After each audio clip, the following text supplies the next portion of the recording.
मी आका आणि त्याचे सर्व सहकारी यांची नार्को टेस्ट करायची सांगितलेली आहे।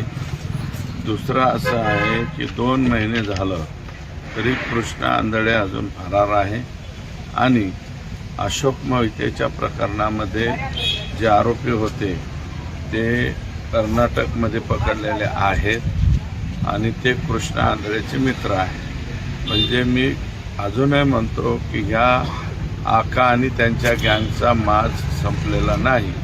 आता अजूनही तो मुलगा मोहिते अनकॉन्शियस आहे, त्याच्यामुळं त्याच्यावरती 326 जी केलेली एसपीने ती 326च्या ऐवजी 307 म्हणजे 109 हे लवकरात लवकर करावी, म्हणजे हे लोक आतमध्ये राहतील। 2 महिने झाले कृष्णा आंधळे फरार आहे। तो फरार आहे याचं कारण त्याला कोणाचंही स्वारस्य नाही अशा प्रकारचे रिपोर्ट पोलीसकडनं येत आहेत। सापडेल असं आमचं मत आहे की फार दिवस काय राहील असं वाटत नाही।